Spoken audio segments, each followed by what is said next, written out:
Namaste. Welcome to session 19 of Good Living Practices, where along with Dr. Ram Rao, we look at all the practices that we can adopt in our lives from his best-selling book, Good Living Practices. And we have been discussing many aspects of it, and with popular demand, we are now going to explore about breathing techniques and meditation. So in today's session, we are going to explore about pranayama. And do you experience moments of anxiety, hyperactivation, hyper-excitement, lethargy, depression, or some other state of uneasiness? Did you know that just through the act of breath, you can change your physiology and overall disposition? Know more about the power of pranayama or regulated breathing in today's session, GLP Session 19.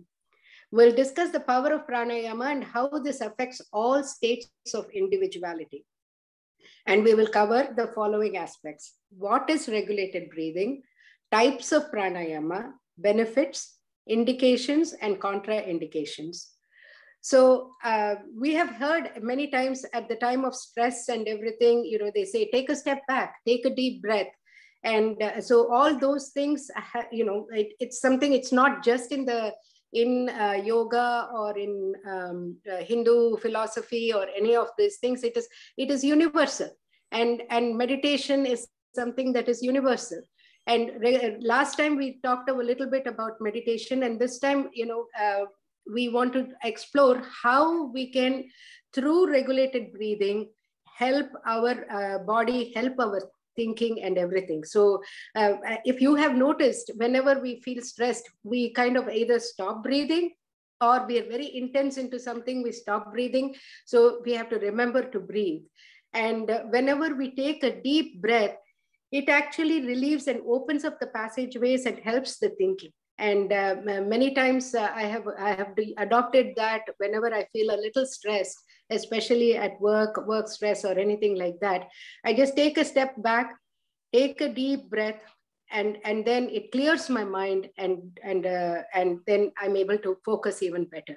So without further ado, Ram, please advise us on how we can adopt the aspects of deep breathing and how we can practice it and how we can improve with adopting this practice in our lives. Wonderful. Thank you, Radhika. So good morning to everybody on the Pacific Coast, and good afternoon if you're in some other time zone. So this is the 19th session of Good Living Practices. And as you're aware by now, Good Living Practices are tools or interventions that keep the body, the mind, and the emotions functioning as one unit. And this is what is required in order to experience optimal health. All right, so let me recapitulate what we discussed so far and then focus on today's topic, which is pranayama or regulated breathing practices. So let me start sharing the slides here. So I hope you can see the slides. So in the past 18 sessions, we actually discussed several aspects of good living practices, including good eating practices, good physical practices, good mental practices, and good emotional practices. Now in sessions 16 and 17, we looked at 3 tips to incorporate into our daily life and practice that for about 30 days. And in the last session, we actually saw the need and the benefits of meditation or mindfulness practices. In today's session, we'll discuss the power of pranayama or regulated breathing. Now, in the sadhana pada of the Yoga Sutras by Patanjali, we are actually introduced to the concept of Ashtanga Yoga. Okay, Ashtanga means 8 and Anga means limbs. So this is the 8-limb path or the 8-fold path of yoga philosophy. And it describes the 8 steps or the 8 paths or the 8 limbs, okay, in the Raja Yoga section of the yoga philosophy. Of the 8 paths, the 4th limb in this series, in the Ashtanga series, is what we call Pranayama. Okay, so prana, if you break the word pranayama, prana actually means life force, breath, air, wind, respiration, vital energy, So many different meanings for the same word, depending on the context that you use. And ayama means to extend, to stretch, to draw, to regulate. Okay, so pranayama is actually a formal practice of regulating the breath. Okay, it consists of techniques that are designed to gain mastery over the respiratory process, and which in turn helps to build the connection between the breath, the brain and the mind, the emotions and the body. The technique refers to a specific system of breath practices that involves two main processes. Number one, inhalation, what we call as puraka in Sanskrit, and exhalation or rechaka. When these processes are balanced, okay, inhalation and exhalation, that's when you attain the union of the body, mind, and emotions. Now, as part of the pranayama practices, we're also told to hold the breath. Holding or retaining is called kumbhaka. So the holding or the retaining of the breath helps for the diffusion of the air that we breathe in, mainly the oxygen, to different areas of the body. Now, remember one thing. We came into this world with that first breath, all right? The doctor taps on the back of the child when the child is born, and then that helps to suck in the air, and then that's the first breath, and that brings about the vitality of the life force in that person. The person now becomes alive. Now, on the same note, when we leave this world, that is when we die, that would be our last breath, all right? So the physiology of our entire life is dependent on breath. Thereby, it provides a testimony to the importance of this breathing practice, or the importance of the breath itself on our life. Now, according to the Yoga Sutras, the practice of pranayama is considered to be the highest form of purification of the body and the mind. And it's also self-discipline of the mind and the body. Pranayama actually serves as a gateway to higher practices, which involves focus and meditation. Okay, and this produces what we call the inner heat or tapas. And this inner heat helps to purify the body, purify the mind, and purify the emotions. And thereby, it allows for us to have neutral emotions. It allows for stabilization of the mind, and it allows for the body to become more physically grounded. And this helps in attaining immunity at all three levels of body, mind, and emotions. Now, with the daily and regular pranayama practices, the doer experiences a stable respiratory system, a calm nervous system, and there is a reduction in desires and craving. And when these desires and craving diminishes, that's when the mind becomes free and becomes a perfect vehicle for the higher aspects of the yogic steps, which is focus, dharana, and dhyana, which is meditation, and then moksha, which is self-liberation. So thus, an individual who has a regular practice of pranayama is able to remove all the impurities in the body, in the mind, and in the senses, just through the power of breath practices. Now, pranayama actually occupies a very important place in our Indian religious system. Okay, in our religious system, notice whatever rituals we do, okay, all these rituals are accomplished or accompanied by pranayama practices. Okay, usually they say 3 times. When we use the word Sandhya Vandana is actually a practice, a formal practice of breath, even though we don't realize it. Okay, and what happens is during that practice, we are actually supposed to regulate our breathing. In addition to Sandhya Vandan, every other ritual that we do, whether it's eating, whether it's drinking, whether it's taking any action, all these are preceded by regulated breath practices, even though we are not aware of it, or we do it automatically. Now, why was pranayama given so much of importance? Okay, even though the sages didn't explain that in details, we now know that there is a close connection between the breath, the lungs, the heart, the brain, and the mind. And by regulating the breath, we not only influence the functions of these tissues, but in that process, what happens is the entire physiology is affected. Okay, and this benefits that is seen all over. Now, whenever we talk about breath practices, notice that 99% of us of us, all of us, we do breathe, but it's a shallow breath. It's not a conscious breath. Okay, it does come, but doesn't come from deep within. Okay, and what happens is, because it doesn't come from deep within, because it is a shallow breath, we use only a fraction of the lungs for our daily purpose in the form of breathing. And this, my friends, is a very unhealthy and an unnatural way of inhaling and exhaling. And this is what leads to several complications downstream. You may not see it early on in life, but as you age, you start seeing those complications. So pranayama actually teaches us the proper way to breathe. With pranayama, what happens is we engage in conscious breathing. And thereby, what happens is we open up the capacity of our lungs. We open up the capacity of our abdomen. We open up the capacity of the airways. And in that process, what happens is we supply the body with a constant supply of oxygen, which is required for the body to function, which is required for the brain to function. And we learn this proper technique in the form of slow and deep and conscious breathing in the right way. And now we have evidence-based medicine to support the benefits of regulated breathing. Okay, pranayama or regulated breathing helps to reduce the toxins and body waste from within the body and mind. It prevents one from acquiring diseases because it helps to build immunity. It helps in digestion. And so what happens is, if you practice, along with good eating practices, if you practice pranayama, you are improving your metabolism and you're improving your overall health.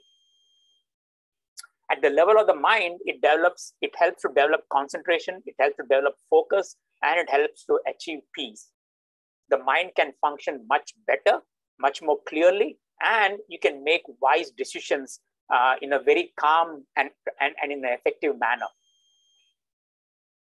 Pranayama also encourages better self-control. It allows you to overcome the demands of the senses, because we are so crowded by the sensory information, and there's no way to regulate that, and we get overwhelmed at the end of the day. Pranayama helps to overcome these sensory demands. It also helps to build motivation and self-discipline. And because of all these reasons, because of all these benefits, what happens is, people suffering from stress, anxiety, depression, insomnia, chronic fatigue, digestive disorders, constipation, asthma, obesity, hypertension, diabetes, arthritis, and on, it goes on and on. They all respond very well to pranayama practices if they practice it regularly. Okay, so many benefits at disease level.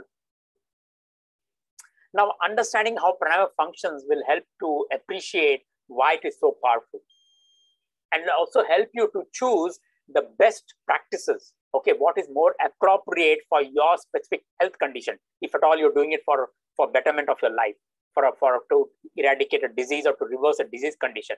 You need to understand that there are specific pranayama practices. Not all are good for everyone. Okay, not all are relaxing, not all are calming. Based on the kind of breath practice that you have, pranayama can be stimulating, it can be calming, and it can be balancing. Okay, so three aspects: stimulating, calming, or balancing.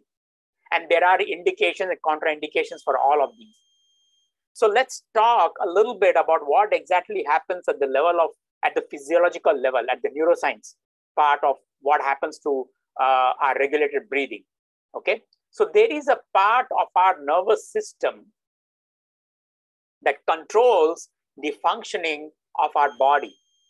So think about digestion, think about heartbeat, think about the movement of your eyes, okay, the closing of your eyes and the opening of the eyes, the blood flow, think about the blood flow, think about the blood pressure, think about the intestinal motility when you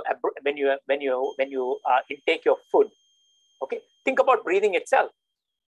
Notice all these are aspects of your life that happens involuntarily. Okay, it happens whether you like it or not. It's not under your control. So these are the functions that you don't even have to think about it. It happens whether you like it or not. We call this the autonomic nervous system. Now, the autonomic nervous system is also the part of nervous system that is responsible for two different downstream events. Okay, Number one, we have what we call the sympathetic nervous system.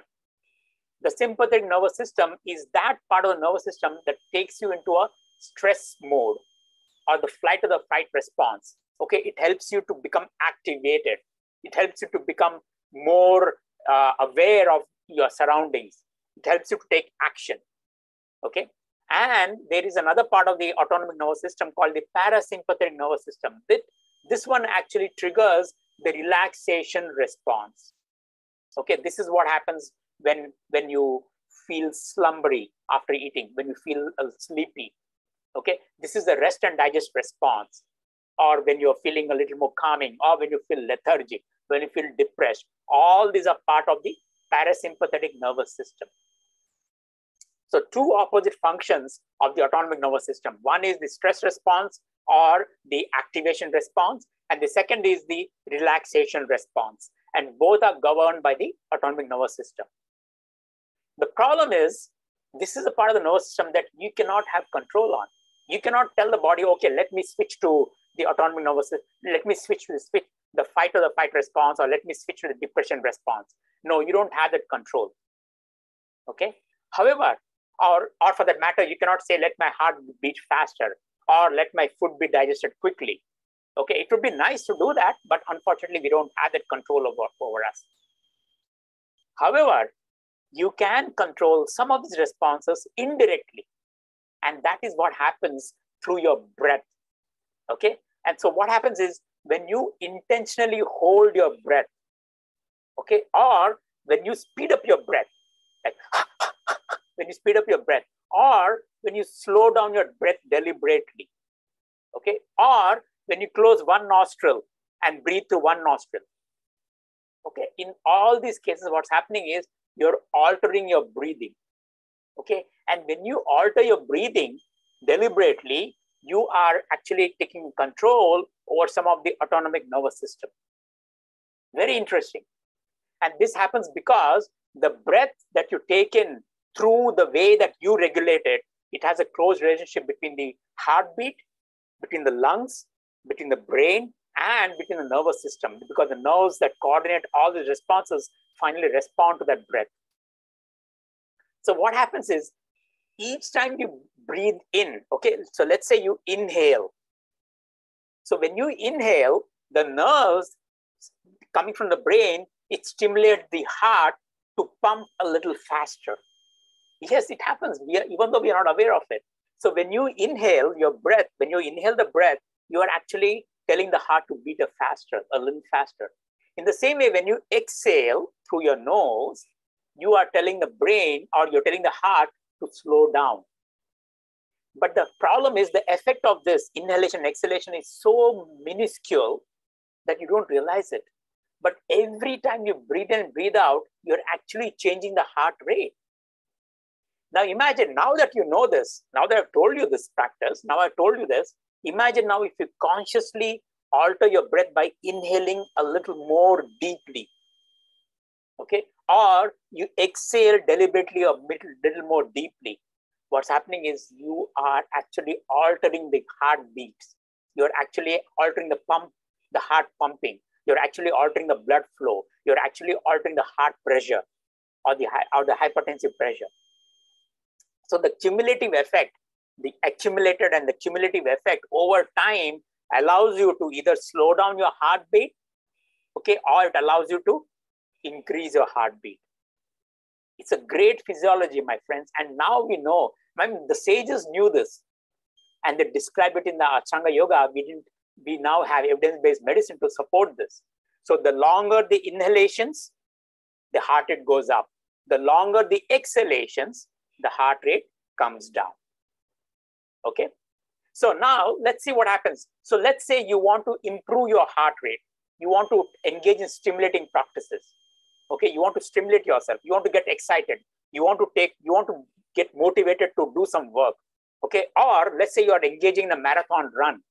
Okay. And naturally you need that flight or fight response. You need the stress response. So you want your breath to be, you want your heart to beat a little more faster so you can take that charge. You can be a little more charged. All right. So what you do, you inhale a little longer. So let's say you have a 3-second inhalation and a 1-second exhalation. And if you do that for several minutes, your heart rate will start speeding up. And this increased heart rate then sends a feedback message to the brain that your circumstances require activity. So what happens is now the brain switches over into the sympathetic part of your autonomic nervous system. So which means it gets ready. It tells the brain tells the body, get ready to charge up, get ready to move, get ready to fight, get ready to engage in stimulatory activity. So in addition to that, what happens is now all the hormones involved in that flight or fight response will start getting released. Adrenaline, epinephrine, all these hormones, what we call the speeding up hormones, will get released. And it prepares you for the flight or fight response. So all those practices of pranayama, where you inhale or where you inhale for a long period of time, allows you to become energized. Okay. So when do you do this? You do this practices whenever you want to engage in a stimulatory activity. Or let's say you're feeling depressed, or let's say you're feeling lethargic. That's when you engage in stimulatory practices. When is it contraindicated? It's contraindicated if you're already feeling hyper excitable, if you're already in that hyper mode, okay, you're stressed out, or you're anxious, or you're suffering from insomnia, then you don't want to engage in stimulating practices. All right. So once again, if you're inhaling for a longer period of time and have a very short exhalations, your heart rate will speed up. And this then switches to a sympathetic part of the autonomic nervous system that prepares you physically and mentally to take action. Okay, we call it the flight or fight response. So one of the practices that we use for stimulating yourself is Bhastrika Pranayama. Okay, Bhastrika is also called the bellows breath. Okay, and the way we do that is, if you want to follow it, you can follow it. I'll just show you with how we do it. Bhastrika.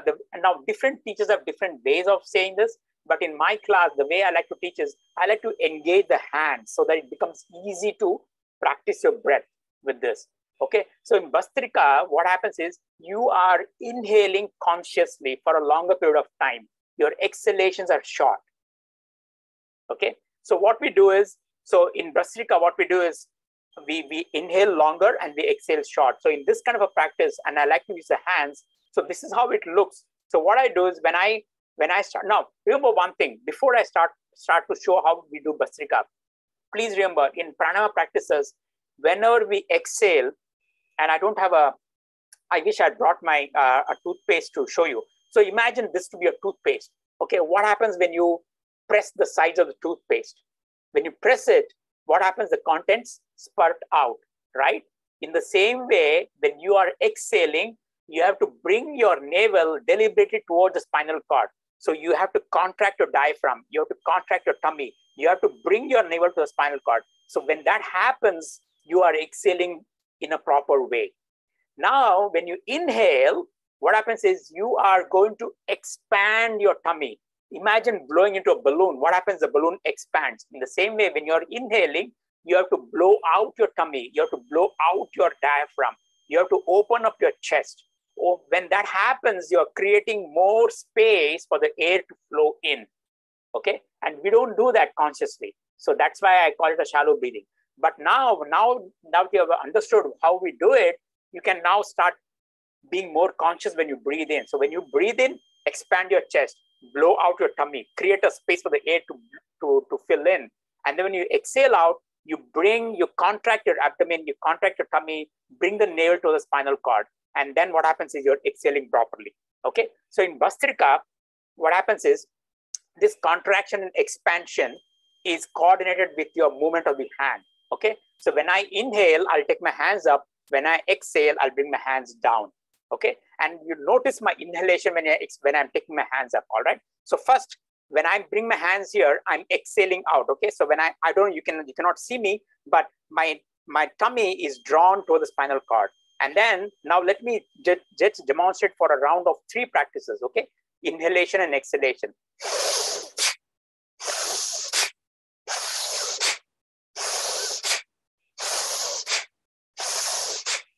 All right. So you see what happened here. When I inhaled, I was inhaling for about 3 to 4 seconds. When I exhaled, it was a rapid exhalation. And along with the rapid exhalation, I drew my hands down. Okay, and along with the hands coming down, I pressed my tummy towards the spinal cord. And then when I was inhaling, I was opening up my chest. I was opening up my abdomen. Okay, so every day, if you have this practice for 9 rounds, okay, so this practice of continuous inhalation, exhalation with longer inhalation, if you do this for 9 rounds, my friends, you will have no mind fog, especially in the morning when you get up. Okay, if you had a late night and you were worked out and you got up in the morning and you're feeling very, very gloomy and depressed and lethargic, do this for 9 rounds. Okay, and guess what? Your mind will be clear, you'll be more active. Okay, so remember, this is a practice where you are lengthening your inhalation. You are feeling energized. Okay, you're coming out of depression, you're coming out of lethargy. Okay, but at the same time, you want to avoid this if you're already stressed out, if you're already feeling anxious, if you're already having sleep disturbances. Okay, you don't want, because this is really going to make you more active. All right, so this was pranayama practices for stimulating yourself. Okay, now what about calming? So calming practices is one where you are shortening your inhalation, but your exhalation is a long one. Okay, so inhalation is maybe for 1 second, exhalation is for 3 or 4 seconds. When you do calming practices, when you exhale for a longer period of time with a short inhalation, your heart rate comes down. Okay, your heartbeat comes down. So this sends a message to the brain that there are circumstances requiring for you to be more peaceful, to be more calm. And so what happens is the parasympathetic response comes into activity. Okay, and so what happens is no longer the stress hormones. Now you have the calming hormones coming up in your system. Cortisol, that will counteract the effects of cortisol. Things like oxytocin, okay, noradrenaline. All this will be released so that you become more calm. There's more rest. There's more relaxed response. Okay. So when do you do calming practices? You do this when you're already feeling hyper stressed out, when you're feeling already ungrounded, when you're feeling anxious, fear, worry, okay, and you're suffering from insomnia. This is where you need to be calming down. Okay, so calming down requires you to be more grounded. Okay, now when do you not do this? So it's contraindicated if you're already feeling excessively grounded. Okay, if you're feeling depressed, if you're feeling lethargic, you don't want to do calming practices. You want to do stimulatory practices. All right. So one of the common practices that I like to talk about is Brahmari. Okay, Brahmari, which also means buzzing of the bee. It's a beautiful practice, very safe, it has got tremendous therapeutic potential, and it's a very beautiful calming practice. Okay, so in Brahmari, what happens is your inhalations are deep, but a short one. Your exhalations are deep, but it's a longer exhalation. Okay, and the way I like to practice now, again, if you go into YouTube and check Brahmari, a lot of teachers give different ways of doing Brahmari practices. Okay, the different views are mainly based on the positioning of your hand. Okay, and I like to make it as simple and as less convoluted as possible. So in my class, when I teach yoga, I tell people to practice Brahmari in a much more easy, accessible way. So the way that I like to teach Brahmari.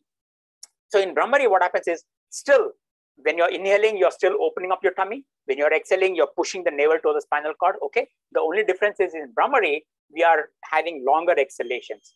So in Brahmari, what happens is, along with longer exhalations, you're going to make a humming sound to the throat. And that is what calms you down. Okay. So in Brahmari, and then in order to calm you down, because it is calming practices, you want to not have a lot of nervous impulses. Okay. So you're trying to close as many sensory gateways as possible. So you're closing your eyes, you're closing your ears. Okay. And you're breathing through the nose, but you're making a humming sound to the throat. So this is how it looks. Just watch me. Okay. Placement of the hands, not very important, but still you want to make sure that your eyes are closed. So what I do is I bring my middle finger and the ring finger on my eye so I can close it. My forefinger is on the eyebrows. Okay. Look at my thumbs now. My thumbs are next to the ear. I'm closing my ears. The pinkies are next to the nostrils. And then what I'll do is, it's a short inhalation. Okay. And when I inhale, I'm going to open up my chest. Now, when I exhale, I'm going to make a humming sound.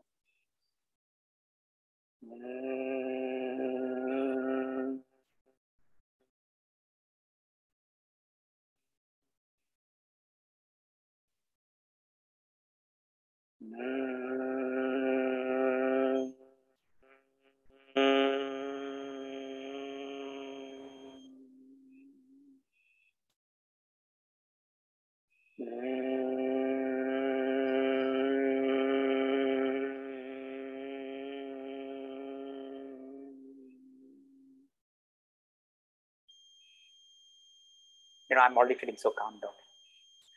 So my exhalation was long.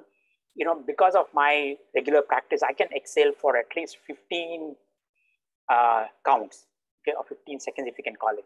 Inhalation was about 3 or 4 seconds.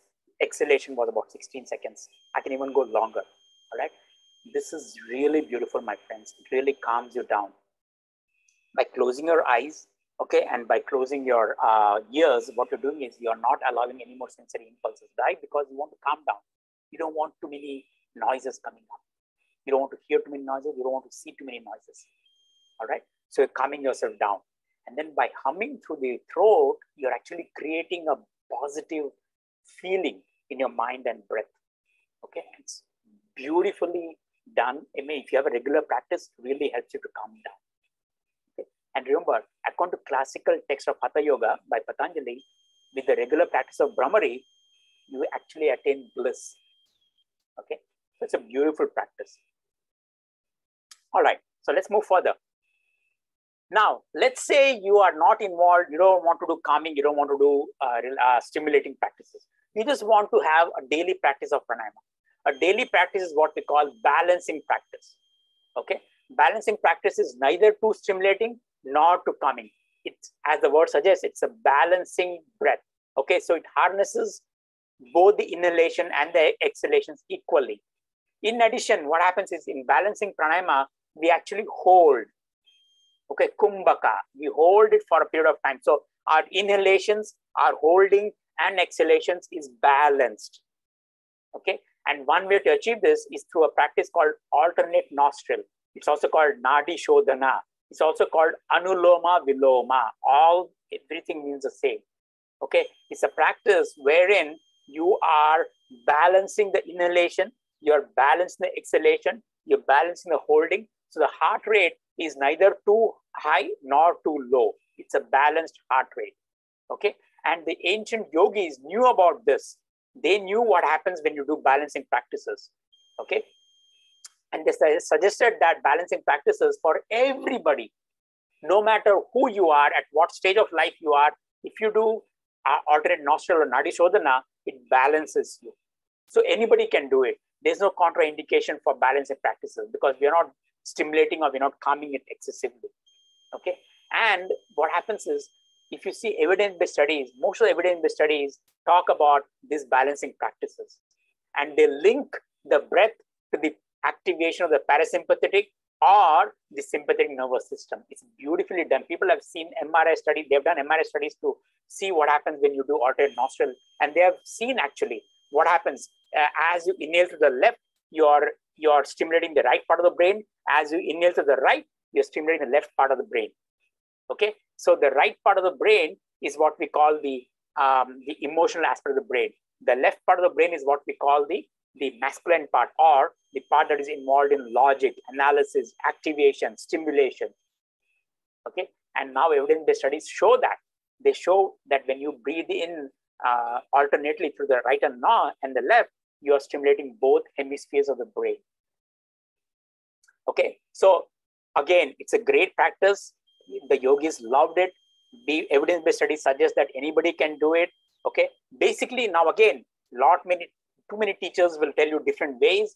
Basically, what happens is you have to close one nostril, breathe in through the one, breathe through one, and then you close the other one, and then breathe out through the other one. Okay, so this is, we call it digital pranayama.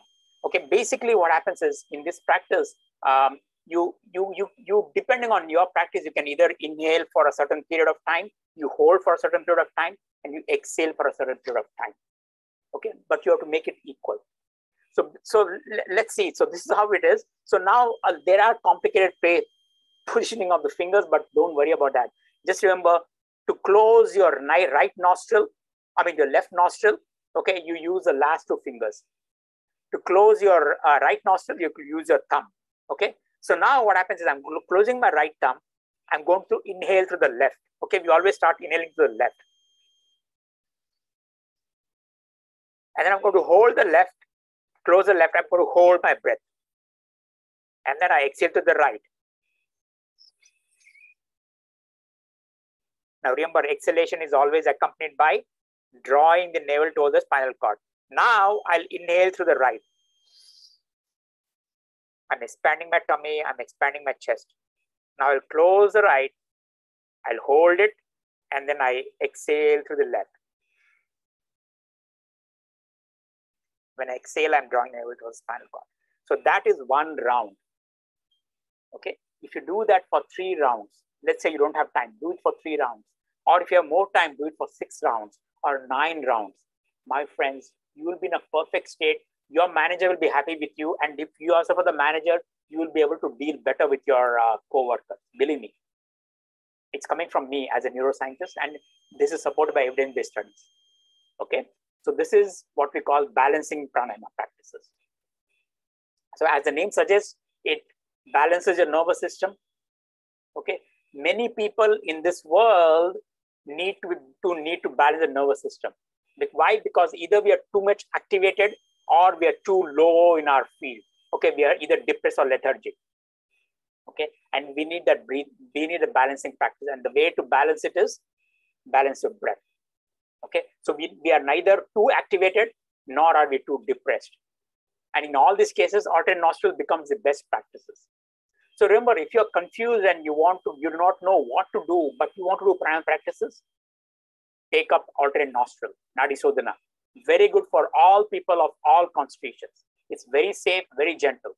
Okay, so whenever you are in doubt, so the take-home message is whenever you're in doubt, better do Nadi Sodhana and keep up the practice. Okay, now certain do's and don'ts. You can use pranayama as a standalone technique, or my suggestion would be practices as part of your daily schedule, where you have first your asana practice, then you have pranayama practices, maybe for a few seconds, and then you do a meditation practice. Okay, what happens is a regular practice of asana and pranayama actually helps you to become more ready to have a better meditation practices. And for better therapeutic purposes, for better health conditions, it's always a good idea to combine the 3 aspects: asana, pranayama, and dhyana or meditation. Okay. Now, some schools will teach that only experienced practitioners should be doing pranayama practices, or you should be doing it under the guidance of a teacher. It's not a bad idea. You need to have a teacher, but remember one thing, that is only for specific therapeutic purposes. But if it's for a regular practice where you're doing alternate nostril or anuloma viloma, Nadi Shodhana, you don't need to have a teacher. You can do it yourself. Okay. In general, remember, if you have heart issues, if you have hypertension, wherever there's fluids in the body. So where do we have fluids in the body? There is pressure. Wherever we have fluids in the body, there's pressure. Okay. So in the brain, intracranial pressure. Eyes, intraocular pressure. Heart, intracardiac pressure. Lungs, lung pressure. Or abdomen, intra-abdominal pressure. Or in the kidneys, intrarenal pressure. Wherever we have fluids, we'll have some pressure, okay? And so you don't want to alter that pressure. So the safest practice is try not to do Bastrika, stimulated practice or too much of calming practices if you are having issues of fluid issues, okay, anywhere in the body. Anulom Vilom or Nadi Shodhana is a very safe practice. You can do that even if you have hypertension or if you have other problems. But my suggestion is just do for 3 to 4 short rounds, okay? Or let's say you're pregnant. Remember, I said drawing the navel to the spinal cord, drawing your tummy or opening up your tummy. So you don't want to do that if you're pregnant, okay? Or if you had any abdominal surgery, you don't want to do these practices.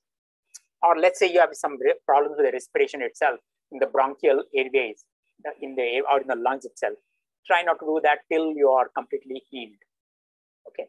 Try to practice in a place where there's not much of a noise or where there's not much of pollution. Try to practice it with an empty stomach, because you will have a hard time breathing when you have a full stomach. So remember, because you have to expand your tummy and you have to bring the tummy towards the spinal cord.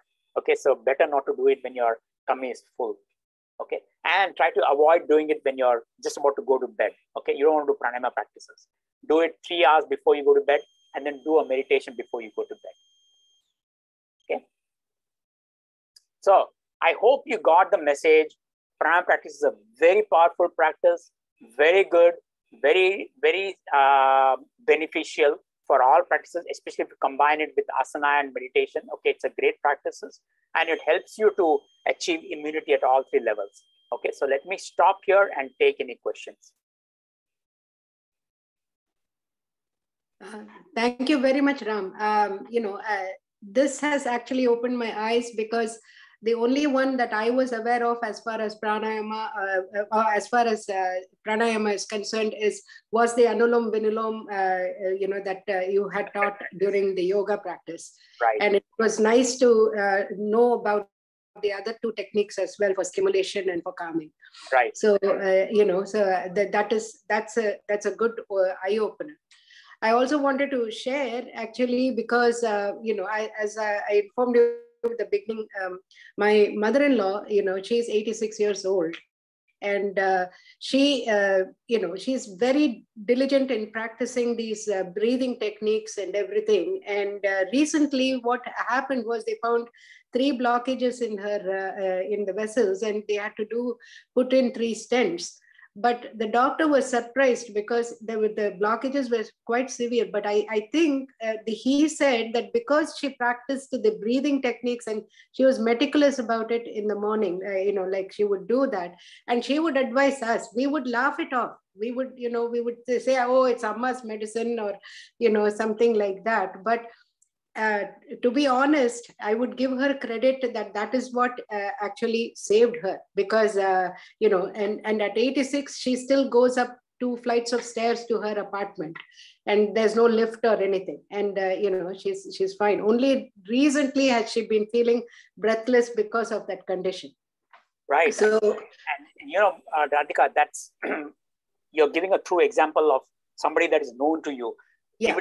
Evidence-based studies do confirm that people who have regulated breathing practices, especially for people who have lung issues, who have heart issues, who have plaques in the blood vessels, atherosclerosis, arteriosclerosis, all these, because remember one thing, see, if you have plaques in your teeth, you can actually go to the dentist, the dental hygienist will clean the teeth and you are remove the plaques. But remember, if you have plaques in the blood vessels, there is no dentist, or there is no way to take a brush and go and clean that. Okay, there are some techniques you can use, like physical exercises is a great way. Some of the dietary practices help, but the other practice that helps is pranayama. Breathing practices actually help to remove those plaques from the blood vessels. So it's a great practice. And I'm sure, I think your mother-in-law benefited from that practice that you had. And by the way, whatever we are saying, even though the sages, even though Patanjali didn't mention all these things in the book, in the Yoga Sutras, now we know why it was considered to be a formal practice for everybody. They said that have this practice only because they knew the benefits of that, especially for people who are at a older stage in their aging process. Okay, all these practices, asana, pranayama, and meditation, really helps in naturally alleviating a lot of these disease conditions. And I definitely would think that, starting at a young age, especially when we are talking about, children, they have a lot of stress in their lives nowadays, with COVID, with all these, things going on. And so it would be better for them to start early with these practices in the beginning itself. Absolutely, because remember one thing, and I'm glad you brought that, Radhika, because what happens is, if we have the practice right from a younger age, our body gets used to it and becomes a very natural way to do it. And it becomes a part of our schedule, okay? It doesn't become like an extra thing. But if we have to start these practices, or if you have to adopt these practices when we are in the middle age or older age, only as a therapeutic purpose, number one, what happens is we have to put it in our schedule. Okay, it becomes very hard because you have to change a lot of things. You have to make it a regular practice. And thirdly, because we're not used to it, at that moment in our aging process, imagine bringing in another practice where we are already weakened and now we have to bring this practice, it takes a long time to get used to or adopting to those techniques. So that's the reason why it's always a great way to adopt it at a younger age. So it becomes a much more fluidic response as we age. Correct. Yeah. So, I mean, I definitely would encourage everyone to, if they have young ones or anything, to involve them. And, so when you're practicing it, involve them and have them also practice along with you. And, that would definitely benefit them. Especially because, Radhika, as you mentioned, especially what happens is we, as I said earlier, all of us, 99% of us, we all have a shallow breathing. Okay, we are never conscious about opening up our abdomen to breathe in. We are never conscious about pressing our abdomen to breathe out. Okay, yeah. And so what happens is, if we cultivate this practice right from our younger generation, okay, from the younger age, then what happens is it becomes a part of our breathing practices. It becomes a part of our day-to-day breathing. Yes, so, and that really helps. That really helps. So I want to actually open it up for any other questions on today's session before I move to other questions we have received by email. Anyone has any questions? Yeah, this is Chandar here. So I have a question. When we breathe, actually, Dr. Ram, what you are saying is the opposite of what we are doing.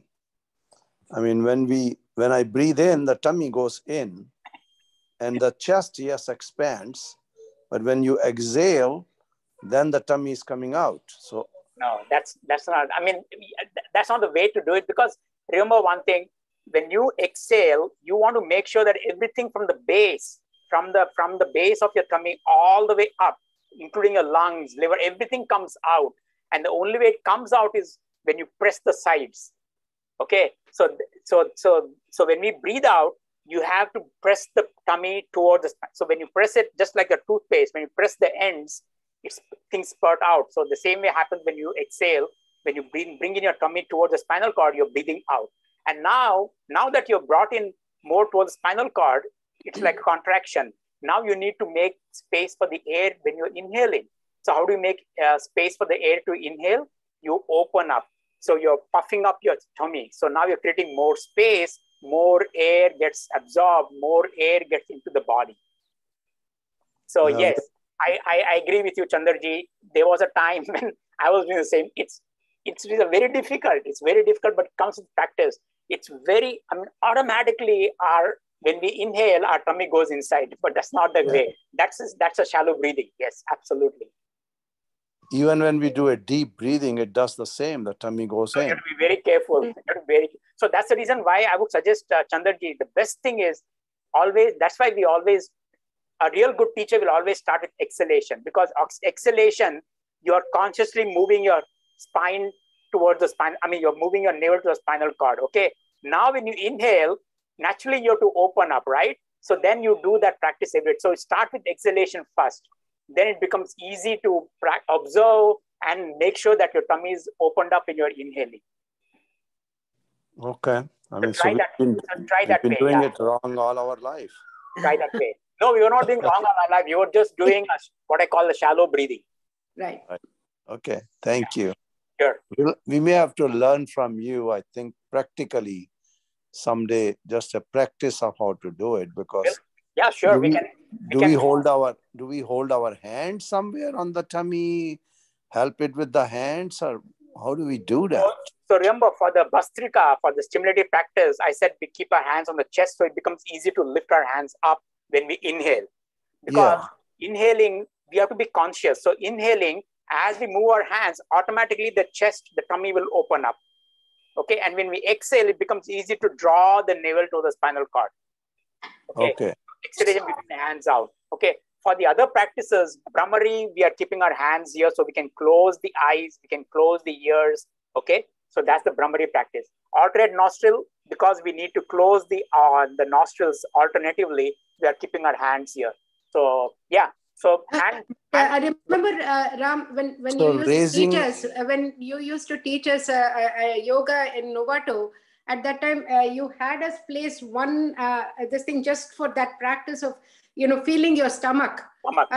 The left hand was this thing, and the right hand we controlled this, so that it helped us to feel the stomach contracting and expanding. Absolutely. Yeah. Yes. Absolutely. So Chandraji, no problems. What we'll do is one of these days we'll engage a class with just the pranayama practice alone, and then I'll show you the hand placement for each. Okay. We'll do several different pranayama practices, because what I give you an example is only 3, but there are so many. We don't have to practice all of them, but there are some that I really like, and I can go in details about each one of them. Right.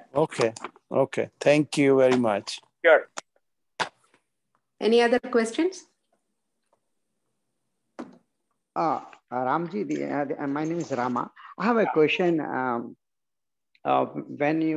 When we do this pranayama, even normal breathing also, I observe that one of the nostrils is very easy, and the other one is not completely blocked. Basically, it's little hard kind of thing. And this switches after a few hours. It's not like continuously stay like that. It's not because of any cold or anything. True. That's what I observed actually, even in sleeping also nighttime. I observed basically if I turn one side, slowly that changes basically. Right. And I just want to talk a little bit about it.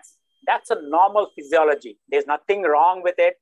That's how our heart operates. That's how our breathing operates. Okay. So at some point of the day, you'll notice that you're breathing more to the left. At some point of the day, you'll notice you're breathing more to the right. And that's what keeps the heart pace. Okay. That is, remember in the beginning of my talk, I said there are certain aspects of breath which is not under your control. And this is that part where it's not under your control, because it's the brain working with the environmental cues around. Okay. And it allows you to breathe through one nostril or the other one, depending on the circumstances around us. Okay. Now, having said that, if at all you notice that there is some problem with one part of the nostril, then you can always, so the best way is, and I can demonstrate that again next time when we do a pranayama practices. One way to open up, okay, let's say for some reason your one part of the nose is blocked and you're having a little bit of distress. Okay, what you do is you lie flat on the opposite side. When I say lie flat, what I'm saying is on your side, like Anantasana, you lie on your side on the opposite side. And what happens is the blocked nostril will open up immediately. Oh. Okay, it's a great way of deliberately opening up the nostril. Okay, so that is something which I can tell you. But yeah, normal physiology, you will definitely see one part of the nostril working better than the other one throughout the day. It's always, it switches back and forth, and that's a normal physiology. So you talk about that Ida and Pingala nadis, right? So that means that one is more prominent Ida, one is more prominent Pingala. One based on the which side, left side nostril is taking, the right side nostril is taking, right? That's correct. So you are also that left side controls the right side of the brain and right side controls the left side. That's right. Yes. So the left. Yeah. Go ahead, sir. Go ahead. The question is so. As you mentioned that to lie down either left side or lie down that side to switch the things basically, to switch basically manually, it is, otherwise it's an automatic process kind of. Right. So the thing as you mentioned, the pranayama helps in the controlling the stimulating, the automatic stimulating, taking a little bit of control kind of thing. So that's in right. this right of left and right controlling of this Ida Pingala, this thing. So what exactly happens? That's what question. Yeah. So what happens is, now remember, just like we talked about the left hemisphere and the right hemisphere, in the yoga philosophy or in the Ayurvedic philosophy, they didn't talk about left or right. They just talked in terms of nadis or subtle channels. Okay. So the left part is called the Pingala nadi, and the right part is called the Ida nadi. Okay, and what happens is, and now we know from evidence-based studies that one controls the parasympathetic response and one controls the sympathetic response. So the Pingala actually creates you to become more hyper-excited, hyper-stimulatory. You do that, your pranayama practices, in order for you to engage in some stimulating activity. So let's say you're about to take a run. Okay, then what you can do is quickly engage in a Bhastrika Pranayama. So when you engage in Bhastrika Pranayama, you are activating the Pingala nadi.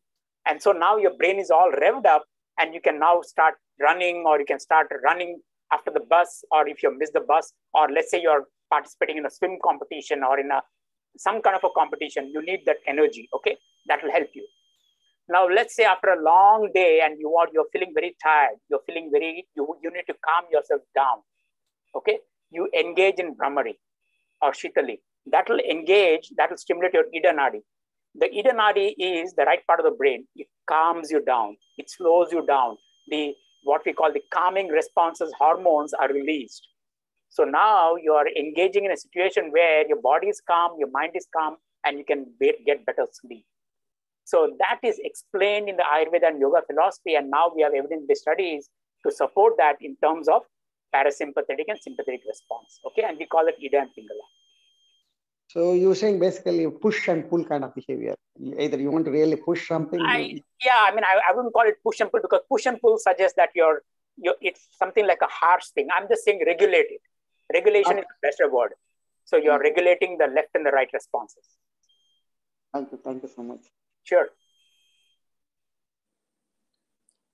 Any other questions? Okay. Just one. Yeah, sure, Chandraji. Yeah, just one comment. I think what Dr. Ram said, it can be done by, if I exhale deliberately and let the inhaling come automatically, then it works. Yes. He just tried it out. That's typical of Chandraji. I'm glad to do that.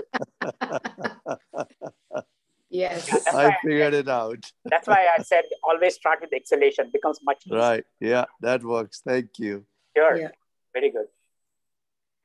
So we move on to a couple of questions we have received by email. And the first one is, Ram, I tried the meditation technique several times, and I'm just not able to achieve focus or concentration. My mind travels all over. Either I'm not doing it right, or it could be the noise in the next room, my children at play, or it could be the TV. Lot of distractions. Can you suggest a simple tool to ensure that my mind does not travel a lot? Beautiful. Very good question. A lot of people have the same issues. So remember one thing, and I mentioned this in my book. My grandfather actually put me in this, if I can call the yogic path. Okay, he was the one who actually gave me a lot of lessons on Pranayama and yoga and Ayurveda and all that stuff. And that actually put me on a journey. I still remember when we were young children, in India, one of the most crowded places is the railway station, right? And when we used to sit in the railway station to wait for the train, children have a tendency to run around, and there's always a danger of falling over and getting hit by the train and all that. So my grandfather, the way he used to control us is he would tell us to sit and meditate. Now, can you imagine how to meditate in a railway station where there's so much of noise? But that's what he was telling us. Meditation can be done even in a noisy environment, okay? But it comes with practice. Now, for people who have this question about how do I practice when there's so much of noise? So try to remember that if you are aware of a noise, okay, if you think that the noise is disturbing you, that in itself is what I call mindfulness meditation, and that is mindfulness practice. Okay, so each time you become aware of it. So let's say you're meditating and you hear the noise. Okay, think about the noise and come back to your breath. Again, the noise disturbs you. Think about the noise, come back to your breath. Again, the noise disturbs you. Think about the noise, come back to your breath. That, my friends, is mindfulness, and you can practice that. That in itself is a great way to overcome that noise. Okay, that's number one. Number two, so stillness, mindfulness can be achieved in a noisy environment as well. Okay, but of course it requires practice. So let's say now that is still not helping. My suggestion would be go to a spot where you know you're undisturbed for a short period of time. Okay, that's number two. Number three, don't even expect to have meditation for 30 seconds or 1 minute or 2 minutes. In fact, as an ardent meditative practice, I mean, I have a lot of meditation practice, but when people come and tell me that they practiced for 30 minutes, I will not believe that they had a meditation practice, because out of the 30 minutes, maybe 5 seconds, they would have concentrated their mind. But the rest 29 minutes, the mind would have wandered. Believe me, that's how it is. So yeah, so my suggestion is don't even have such high expectations. Start off by saying, I'm going to meditate for just 5 seconds. Okay, and that 5 seconds, make it as pure as possible with just focusing on your breath. 5 seconds is perfect, my friends. And then slowly build that 5-second practice to 10 seconds, 15 seconds, 20 seconds, and so on. In fact, I would suggest if you're moving by increments of 5 seconds, keep that 10-second practice for 1 week or even for 1 month. It is very short, but that is what helps you. Okay, so that is one tip. The other tip is, if you still are not able to do that focus, my suggestion is practice mantra meditation. Mantra is where you keep an audio of a mantra. Either it could be a Om meditation, or it could be Hanuman Chalisa, or it could be something, some song, or anything that you feel more relaxed. Okay, but focus on that sound and then try to achieve stillness. Okay, mantra meditation is a very powerful way to move into the ladder of yogic meditation.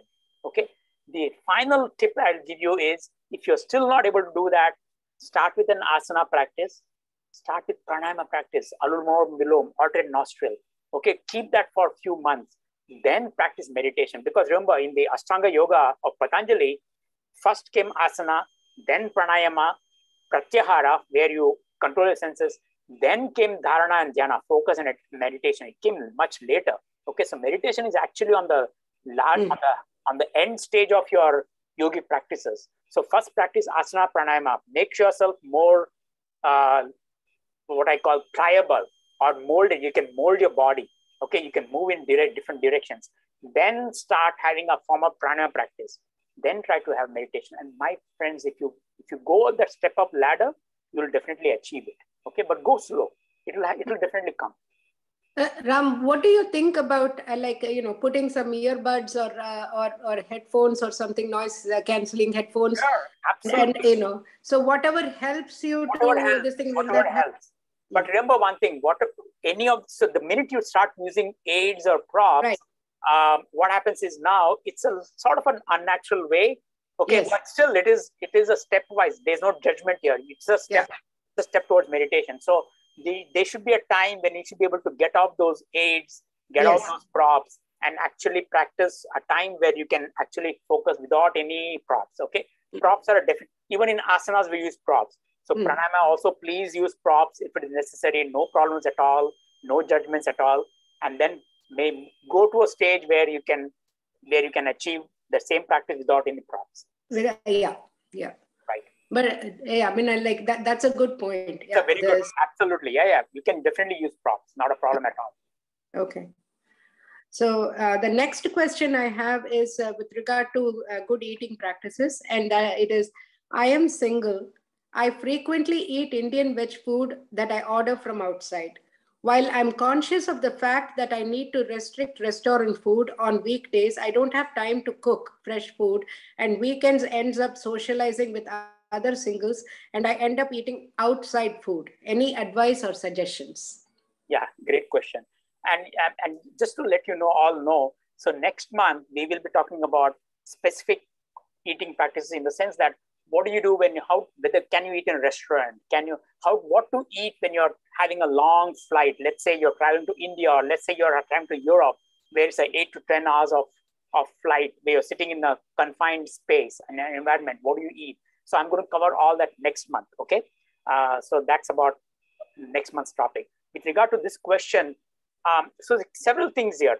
Number one, just because it's Indian food, it is not vegetarian food. Okay, Indian food can be both vegetarian and non-vegetarian. Okay, that's number one. Number two, just because it's Indian food, it doesn't mean it's a healthy food. Right. Okay, Indian restaurants also use, they cut corners. We do not know what kind of oils they use. We do not know what kind of grains they use. We do not know what kind of vegetables they use. We do not know when it was prepared. We do not know what was the status of the chef who prepared the food. We do not know what is the status of the environment in the restaurant when they prepared the food. So remember, just because you're eating Indian vegetarian food, it doesn't mean it's a healthy food. Okay, that's number one. Number two, if you're eating outside, okay, and if that is the only way you're not able to cook your own food, and I can understand that. I mean, I can empathize with you, because I was also single for several years. Remember, eating outside food is just one aspect of eating practices. There are so many other aspects that you can bring in. So let's say you're bringing outside food.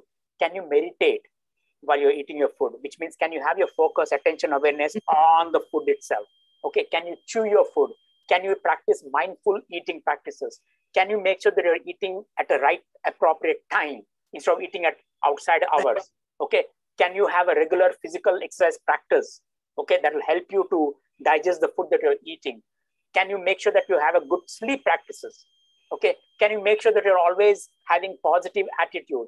Can you practice selfless service, karma yoga, all this while? So when you do all these things, my friends, then that restaurant food that you're eating, you don't have to feel guilty. Correct. Okay? It will help you to, in fact, it will help you to have a good metabolic status because you're doing other things as well. Okay. Eating restaurant food is just one tiny aspect, but there are so many other aspects that you take into practice, including where you're eating, when you're eating, how you're eating. Okay. Are you having other practices like the 5 sensory therapies that we talked about, physical exercises, sleep, selfless service, all this. So if you inculcate all these, my friends, then yes, you can eradicate or you can bring down whatever negative effects of the restaurant food. Yeah. Okay, so, and not only that, one more thing that I would like to add is, nowadays the restaurants are also giving some healthy choices, and so you can, and even if it is like a buffet style or something like that, you can add, in your plate, you can do some portion control as well, so that way you're not, you're indulging yourself and, you're not depriving yourself, but at the same time, you are, take very little of the Shahi Paneer and take more of the salad. And, that kind of a thing. Yeah. Absolutely. And you know what, just for, even if you don't want to do anything else, just bless the food and just say Loka Samasa Sukhino Bhavantu, number one. So when you say Loka Samasa Sukhino Bhavantu, you are including all the people that are involved with the food, the restaurant person, the chef, the waiters, the people who are waiting on the table, everybody. Okay. And plus you are including everybody else on the food chain, number one. Number two, just say, Annadata Sukhi Bhava. When you say Annadata Sukhi Bhava, it's a very powerful mantra that will engage everybody in the food chain. And, that itself will calm you down. And so, so things like that will really help. Yeah. And be kind to yourself. Yeah.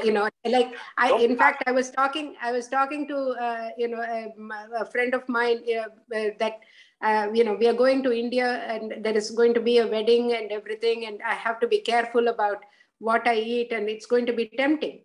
But, now itself, I'm starting to tell myself, like, there's going to be temptation, eat everything, but at the same time, portion control, be aware. How you can make sure that your body, mind, and emotions enjoy the food that is in front of you. Yeah, it's up here. Absolutely. Yeah, and be kind to yourself. If you, once or twice, if you're this thing, you slip, it's okay. Be aware of it and come back. That's all. Yeah. So, any other questions? Radhika and Ram, this is Vaidehi. Hi. How are you? Good. I just want to make a comment to the person who just asked that question. In my humble opinion, I hope I don't I don't hurt anybody's feelings. This is what I used to tell my daughters. I have 2 daughters, and when they were in their teen years, I used to tell them that when you go to college, the best way to socialize on the weekend. I do understand that they have a lot of other headaches, but the best way to socialize is to choose a couple of dishes, bring your friends home, cook together, and basically use all the things that Ram has suggested all these months. Chew them, sit down, and learn to laugh, and you socialize. You can take turns. The dish doesn't have to be a super restaurant style recipe, but something that, and you don't have to make 10 items.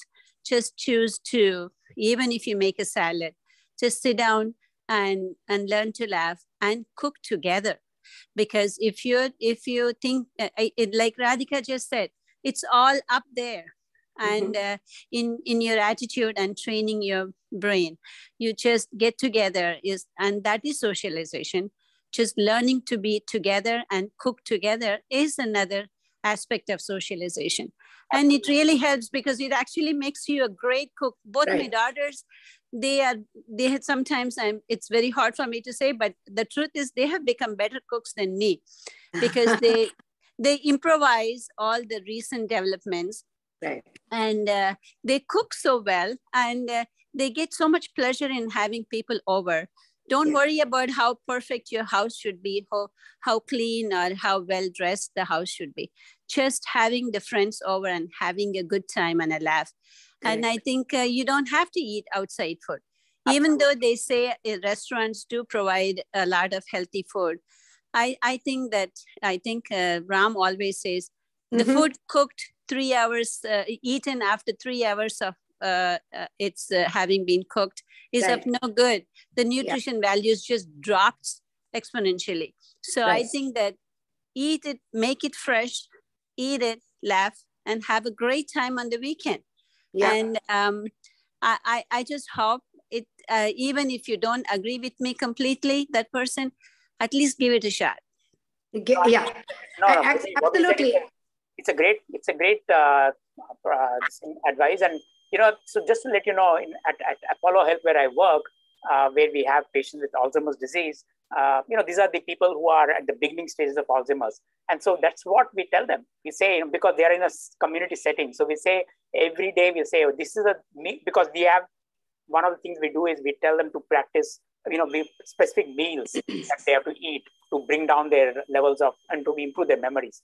And so we tell them, so these are the items you go to prepare, decide who is going to prepare, and sit in a community setting and in a table, and then they prepare. So they prepare their food and they eat, and they are really enjoying it. And we are seeing a lot of improvement. So just not, as you said rightly, Veda, it's just not about Alzheimer's, but even otherwise. Yes. You don't have to have memory loss. Even otherwise, we can all practice this community kind of setting. Correct. There was a reason why, in our olden days, people always gather in the kitchen. It was a joint cooking. All the, mothers-in-law, daughters-in-law, cousins, everybody sat. They took turns to prepare something, and they all sat together and they ate in a sort of joint setting. Right. All those make sense as to why they did that. Yeah. And not only that, just another suggestion is, which I learned over the year, because when I got married, I didn't even know how to boil water. I was more involved with the kitchen cleaning, and those were the other chores that I had. No interest in cooking or anything. But then, my poor husband was dependent on me, and my child was dependent on me. So I started learning to cook, and I started enjoying it. And through my experience, I'm just sharing something, it helped to plan the week out. It helped to, plan the meals. Okay, I may not make this, this thing, but it helped. Okay, I need these vegetables, these the grains or whatever it is, and so that that way I had a balanced meal, and especially with children. When I had to make sure that they had protein with every meal, and good fats, and lot of vegetables and everything, so that it really helped me to when I planned out the meal for the week, it reduced the stress for me also as far as cooking, because I had it ready. I could over the weekend I could cut everything, keep it. And, half an hour, I did not spend more than 30 minutes because the kids, when they came home, they were ready to eat me. Right. And so, they would be hungry. So I had to have something ready for them in 30 minutes or less. And so that was how I practiced, and, simple meals, very simple meals. And like what Vaidhi was saying, my son loves to cook. And, there are so many recipes that I'm learning from him now. Right? Yeah.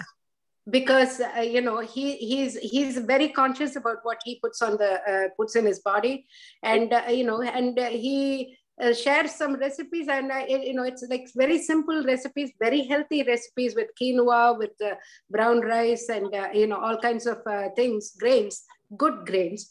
And it's like, And he's also a software professional, so he's busy, but he plans it out, and then he does it in 15-20 minutes, and so that he is able to eat healthy. And that I'm learning. He sends me some recipes that I'm trying to practice and incorporate. So yeah. Awesome. So if there are no more questions, we can end this session. So thank you very much for attending today's session. Please spread the word. North Bay Hindu Center is very, very privileged to have Dr. Ram Rao to help us with good living practices. Next session will be in July. And because it falls in the long weekend, Ram, it will be in the following week, right? Yeah, following Sunday. The following Sunday will be the thing, and we will announce it in the WhatsApp group. Thank you very much for supporting us, and please spread the word and continue with the good living practices. Thank you, Ram. Thank you, everybody.